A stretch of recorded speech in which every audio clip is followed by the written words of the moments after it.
Hello. So this is gonna be a video about the staff, how I use a staff in my shamanic kind of practice. I introduce you to my staff. It doesn't fit in the frame, I'm sorry. It's a bit taller than it's the one that I use at the moment. So I wrote an article about the staff. At first it was a script for the video, and then it grew. I'm gonna read through this article, and there are some references and sources and a bit more details in the article. So if you wish to have more details and references and stuff like that, go to the article. The link is down in the description below. And I'm French, by the way, so if you think my accent is funny, it's French, because I'm French. Sorry about that. So how I came to use a staff, I first started to use a sort of a wooden tool, which was this one, in 2018, June. That was pretty short, right? Not a staff. More like a wand. And I have a video about it, about the staff in French, that I did about 4 years ago. But now, well, it's not that things evolved much, but I figured that more people are able to speak English than French, and anyway, I figured, let's do a video in English for a change, about the same topic. It's basically the same information with little variations, but not that much. My use of the staff hasn't evolved much in 4 years. I have a playlist here on YouTube about staff, distaff, and le bâton, as we say in French. So I'm going to give you a little context about how I got there. First thing first. I work with psilocybe truffles mainly, sometimes mushrooms, but more often truffles on a regular basis since 2015. In June 2018, that's when my spirit guide started to come through me, and that's when I started to work with that sort of a wooden tool. So please note that psilocybe truffles, or also called magic truffles, or sclerotias, are fully legal in the Netherlands. They're quite similar to psilocybe mushrooms. In the Netherlands, they're fully taxed as stimulants since 2019, and they may be found in smart shops, even online. The European Union law seems to be okay with it. The French law doesn't mention sclerotias anywhere. So disclaimer, I'm not saying it's good, it's bad, do it, don't do it, whatever. I'm just telling you a story about what I do. Secondly, I work with a spirit guide, as I've mentioned, through benevolent and ritualized possession or incorporation. You may find more information on that technique in the book by I. M. Lewis, Ecstatic Religion, or by Bertrand Hell, Possession et Shamanisme, anthropologist. I'm not sure if maybe he was an anthropologist too, Lewis. Talking with the Spirits, by a bunch of authors, including David Luke, a PhD in psychology, and he writes in this book about umbandaime, the use of the practice of possession or incorporation during ayahuasca ceremonies in Brazil. It's a mix between Santo Daime and Umbanda. And Walking with the Tiger, doesn't mention ayahuasca that much, but possession, right? By Nicholas Breezewood, a British practitioner, also co-editor of the magazine Sacred Hoop. Secret and I also have 2 articles on the matter, links in the article down below, So to sum it up, having the spirit of an ancient practitioner come through the body of the practitioner is quite a common practice worldwide. And if you don't know about it, if you've been into shamanism for 20 years and still don't know about it, say thank you to Mircea Eliade and then Michael Harner, who followed very probably Eliade's lead. Eliade put that technique aside, declared that it was not true shamanism, just like he may have said that the use of psychoactive substances is not true shamanism either, I guess, maybe. Even though it was right there under his very nose in the primary sources that he was studying. And then most anthropologists back then considered that statement gold standard. Things are slowly changing as more and more people realize that Eliade's books are full of such odd beliefs instead of facts. So me, I had no clue that this sort of thing could happen when it happened. Still, for some reason, maybe because I didn't do anything crazy, except practice, I went with it and started to learn a lot. After a few ceremonies, guided that went for practical reasons, the little stick that I first used, was changed for a longer one, about 1 meter 3 feet tall, and then for another one, such as the one that I just showed you. A big branch, basically, as straight as possible, a bit taller than I. Thirdly, why do I use the word Seidr, such as in the title of this video, to attract more people, maybe? More views, algorithm and such thing, First, my guide first called that little stick here a keep, which is a Danish word for stick, very simply. And me, I don't speak Danish.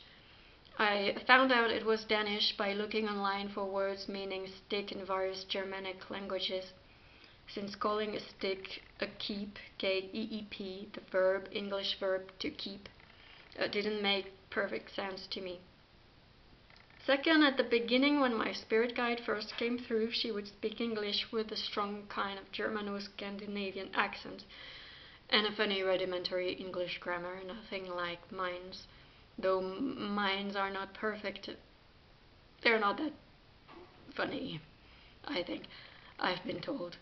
Her English improved quite quickly, but her accent may still come back a bit when she's pissed. Third, I don't say that I practice Seidr exactly, but that using a staff in the context of a shamanic practice with a spirit guide who seems to be quite ancient, who speaks with such an accent and often refers to Freya, which to her is not a goddess but the spirit of the air or atmosphere, or more simply freedom also. All of that is evocative of Seidr and the vulva. And I'm aware of the Old Norse way to pronounce Froya. I quite enjoy Jackson Crawford's channel, an Old Norse specialist. Still my guide says Freya. I figured she comes from over the Rhine, from its eastern bank. Here we are on the western bank of the Rhine, France. And she doesn't come, from what I figured, she doesn't come from Norway nor Iceland. I also have a video about Seidr and possession. The connection between the two is that in many cultures, being possessed by spirits during a ceremony is considered unmanly, more or less shameful. And Seidr was considered that back then, unmanly, shameful, at least at the time Scandinavia began to get Christianized and things started to get written down. So to sum it up, it's not me who read something about the vulva and the staff and who figured, I want to do that. I actually started to search for information about Scandinavian shamanic practices after my spirit guide started to come through me. So the staff is not a tool that I all alone by myself chose. My primitive kind of practice. I or my guide tend to go for tools that could have been used by the first practitioners thousands of years ago, as well as some more recent ones, such as the dagger present since the Iron Age. This is the dagger that I use most of the time. I call this a dagger. You could call it a kitchen knife. It's oxidable steel. It's very important. Oxidable steel. Very important. I have another one that I may use also, though it's not as good for some reason, I don't know. Bigger, but not as good. And it feels like this one is learning. It's being taught by the smaller one, which is better. That doesn't have to learn anything. It just does what it has to do. All by itself, it seems. Some of the very first tools ever used by our kin, hominids and hominins, were stones, of course. That, amongst a few other things, were probably some of the first percussion instruments. When you're working at learning how to make, I don't know, things such as tools made of stones, and you have to hit one stone with another for hours and hours in order to learn. The first drums were, well, the first percussion instrument were not drums, they were more probably stones or staffs, when you hit a staff on the ground or one staff with another staff, whatever. The drum is quite an elaborate tool, probably not very, very, very, very primitive. So some of the first tools were stones and branches or staffs to defend against predators and maybe help ancestors stand, maybe also. So my staff is not something that I made, it's something that I picked up and that I use almost as I found it. And you may learn about what I call primitive in some brilliant videos about the Aurignacian people, one that I've just watched by Stefan Milo, and the link is in the article. And yeah, it's a renewable tool, so please don't cut a tree or a branch just to make a staff. Would rather me, I just use a branch that I found behind my house, under a tree that grows behind my house. Just if I lose it or break it, I will just go pick another one, and I don't worship my staff. It just, if something happens to it, then I will go pick another one. The type of wood, for some reason, that one, the first one, was a conifer tree, maybe some pine tree that had been cut quite certainly a few years before, maybe a year or two before, maybe 5 years before, I don't know. It was already totally dry, and just the same for that branch, that big staff. It's a dry conifer branch that I just picked up on the floor. Maybe I never tried other kind of tree, branch, oak, ash. I haven't never tried other than conifer tree, already dried. It appeals to me more, but maybe I will try some other ones. Maybe but whatever. As long as it's big and solid. This one has got a burnt tip. Just the same for the staff. On the first evening when my spirit guide first came through, I was working outdoors by the side of a campfire, and that stick was sticking out of the fire, and I was about to put it back in so that it would burn totally, and something stopped me. It felt good. For some reason, I just felt like, interesting. My guide felt hard to, vocabulary is missing for that sort of phenomena. I don't think I'm schizophrenic, by the way. It happens only during ceremonies, you know. So it had started to burn, and since then I've cut the burnt bit. But since then, I figured, you know, maybe it's something, maybe I should keep on burning the tip of my staffs, and so I did.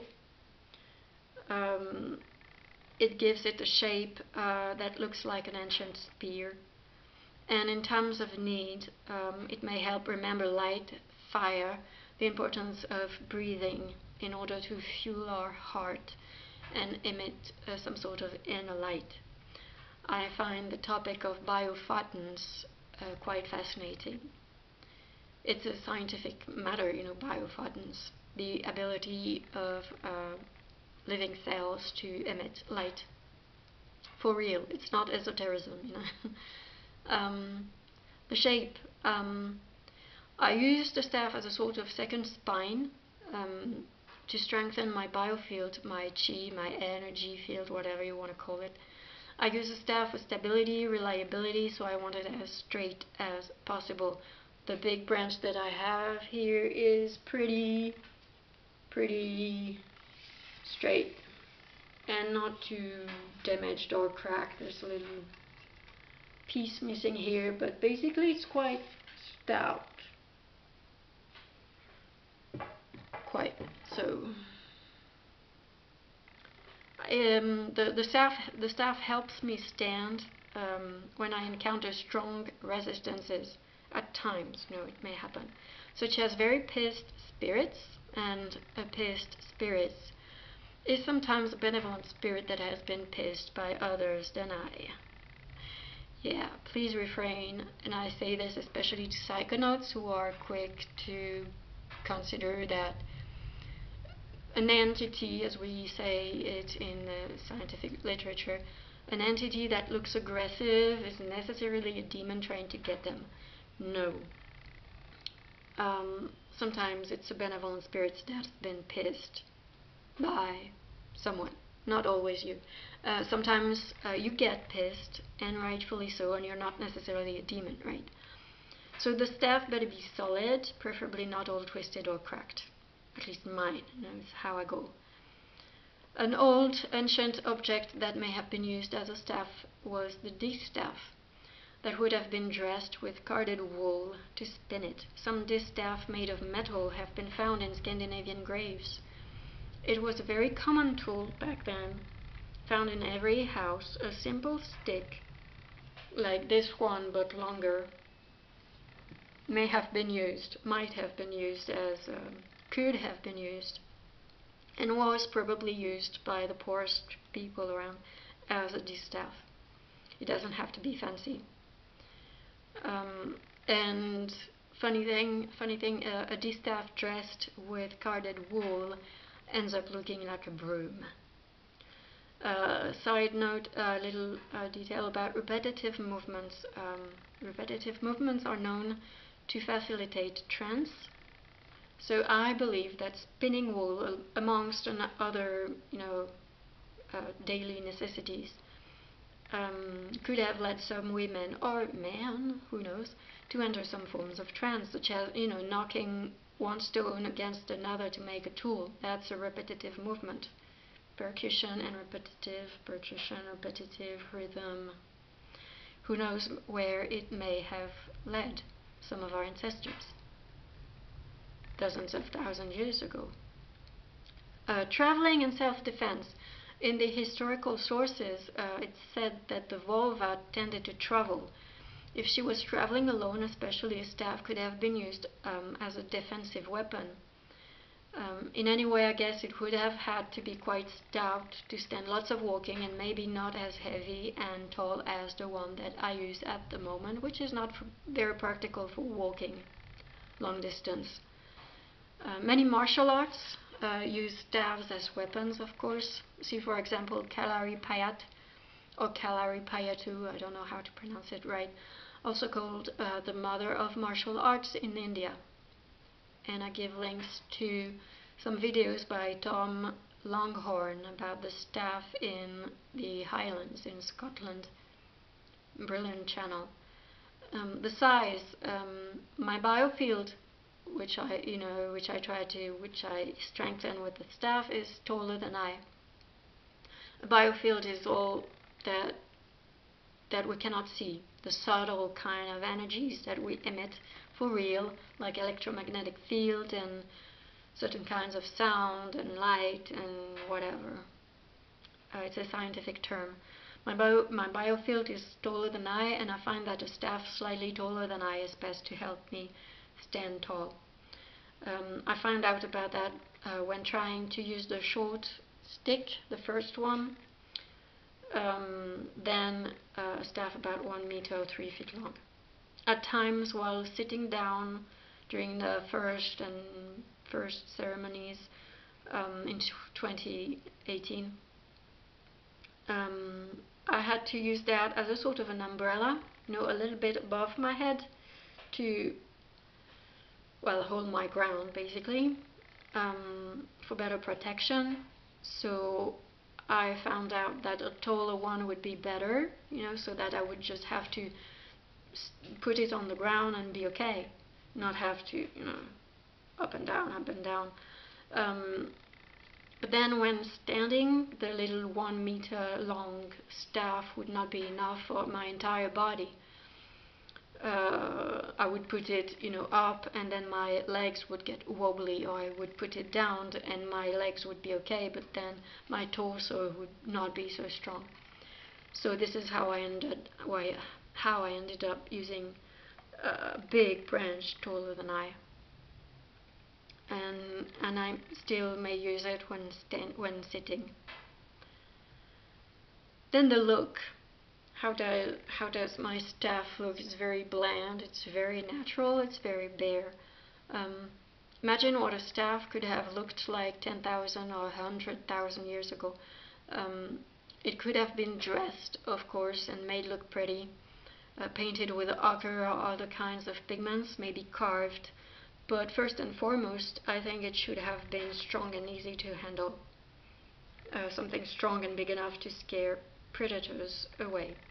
What a little stick would do in front of a mountain lion. Imagine you're all alone, or maybe even with a bunch of friends in the wild, and a mountain lion shows up and you only have little branches like that. You're lost. You're done.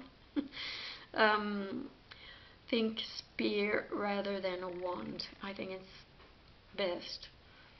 The most ancient spears seem to be around 400,000 years ago. Old. You're old. Our ancestors didn't have big houses to store plenty of tools. They were nomads. They needed tools that could have many uses, such as Swiss knives. So probably not one staff or spear for self-defense and hunting, and another one more precious for shamanic businesses.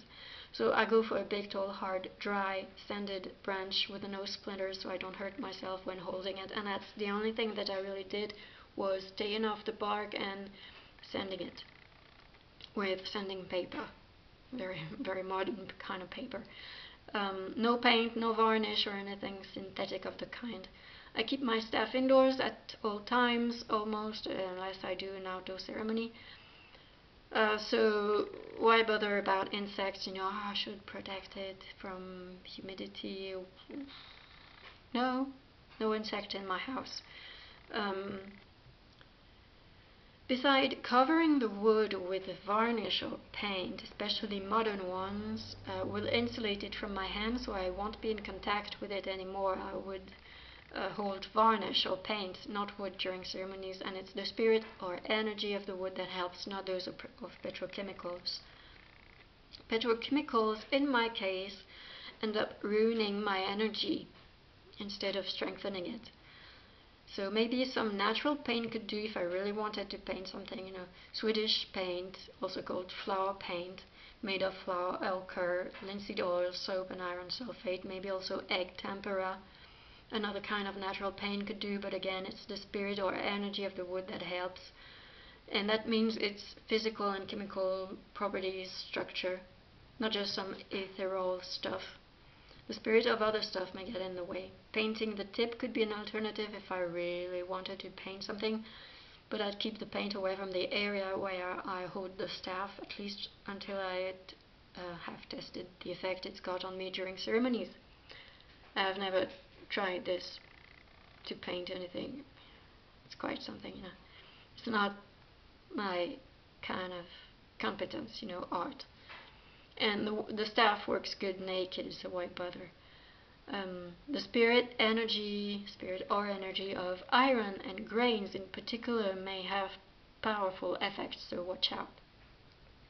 You may check articles about scientific papers, about non-celiac gluten sensitivity. It's a real thing, it's not esotericism. It may have psychological, neurological, and even psychiatric full-blown effects. It can be quite tricky to put something like grains inside your body. I prefer going for paleo, not only shamanic kind of practice, but also kind of diet, paleo or Western price kind of diet. Working with iron may not be for beginners. From what I gathered so far, spirits may perceive iron better than any other material stuff. It might appear as light to them, something radiant, some form of light. Do you wish to attract as many spirits of all kinds as much as possible when you're a beginner? I don't think so. You know, like light attracts moths at night time, insects, mosquitoes, whatever. Holding something made of iron or other kinds of metals during an entire ceremony can be hard on the body. It probably requires a strengthened chi, not a beginner's chi. Some ochre laid on some wood, because ochre contains iron, just like a hematite, and both were used as pigments in cave paintings, very ancient ones. So some ochre or hematite on a staff in paint doesn't amount to a lot of iron. Still, I think it's better to be mindful of those details. What appears to us as details may matter much to spirits. They have different perceptions from ours. At the beginning I was unable to hold metal. I would avoid it at all costs.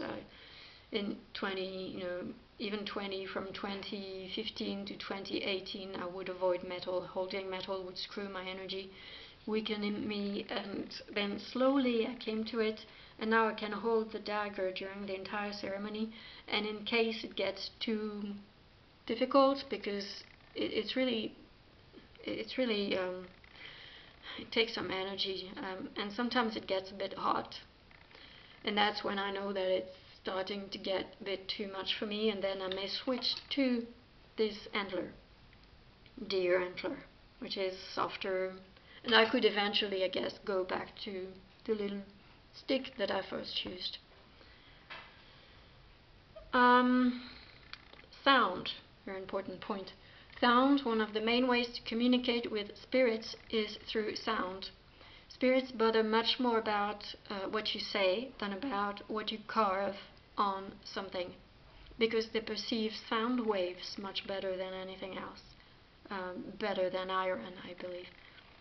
During a ceremony, my personal sonar, yes, we have sonars, us humans, gets turned on. It's not something very special. It's a common ability. So my personal sonar gets turned on, and I believe able to detect stuff in my environment through the way the sound I emit gets back to me. I can sense presences. I can sense happy, attentive, pissed, bored spirits. By the way, my voice kind of gets back to me once I've spoken. When I hold the staff, my hand moving this and that way while holding it, that is enough, that sound my hand emits a certain kind of sound signature that tells spirits that, this is a human holding a big branch. So spirits can tell where in space-time I stand, and it may even carry some of my intentions to them. That's the power of sound. I don't need to scream or shout to get heard. scratch of my nails on the staff where a murmur is far enough to get heard by spirits. They have sharp ears.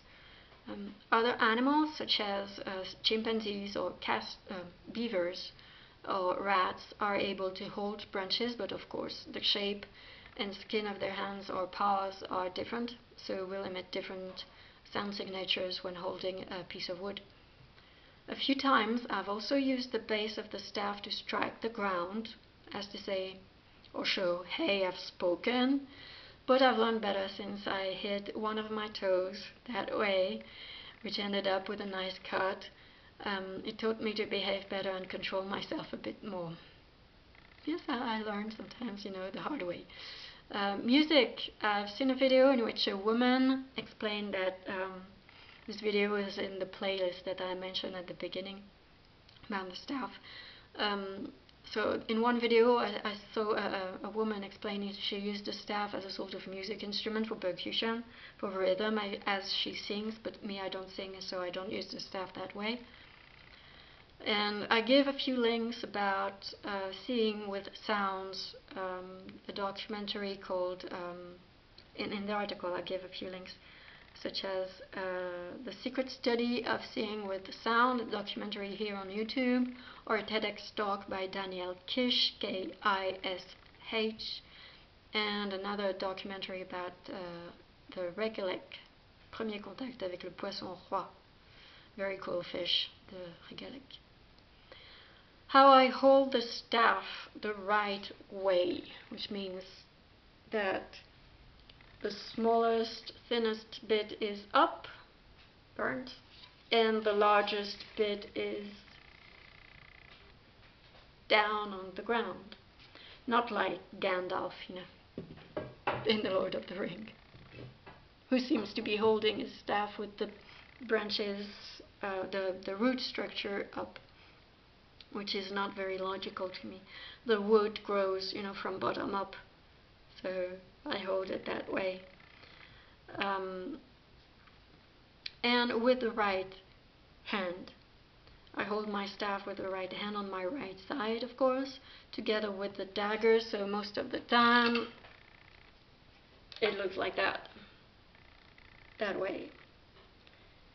I kind of double the staff with the dagger for some reasons. Me, my God. And with the left hand, the hand of the heart, I hold bird of prey feathers.